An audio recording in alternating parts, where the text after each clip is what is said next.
అనేకమైన శుభప్రదమైన గుణములు కలిగినది, గొప్ప దయగలిగినది సరస్వతీదేవి.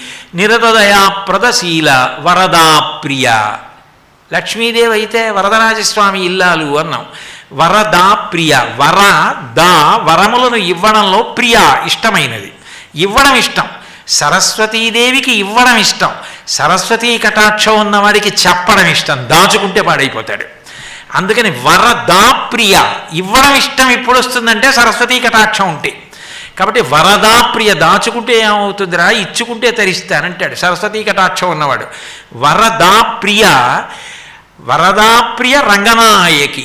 అక్కడ రంగనాథస్వామి ఇల్లాలు కాబట్టి లక్ష్మి అన్నాను. రంగనాయకి. ఎవరికి సరస్వతీ కటాక్షం ఉందో వాడు రంగస్థలానికి నాయకుడు అయ్యాడు. వేదికలు ఎక్కాలి అంటే సరస్వతీ కటాక్షం ఉండాలి. సరస్వతీ కటాక్షం ఉంది, బాగా పాడగలడు, వేదిక మీద కూర్చుంటాడు. గొప్ప వాద్య పరికరం మ్రోగించగలడు, వేదిక మీద కూర్చుంటాడు. గొప్ప వేద విద్వాంసుడు, వేదిక మీద కూర్చుంటాడు. గొప్ప కవి, వేదిక మీద కూర్చున్నాడు. రంగనాయకి. సరసిజాసన జనని.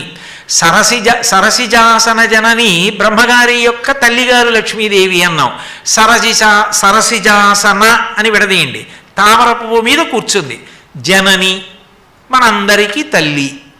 ఇప్పుడెవరు? సరస్వతీదేవి. ఇప్పుడు లక్ష్మీ సరస్వతి కూడా అయినది. కేశపాశములకు సువాసన కలిగినటువంటిది, తామర పువ్వు మీద కూర్చునేది, అందరినీ అనుగ్రహించగలిగినది, తల్లి అయినటువంటిది, వరములను ఇవ్వడాన్ని ఇష్టపడేది పార్వతీదేవి కూడా.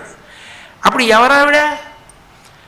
ఆ కీర్తన పాడించి మొదట్లో ఏం చెప్తారంటే, ఈ కీర్తన ఎవరి మీద అని అడుగుతారు సంగీతం నేర్పేటప్పుడు.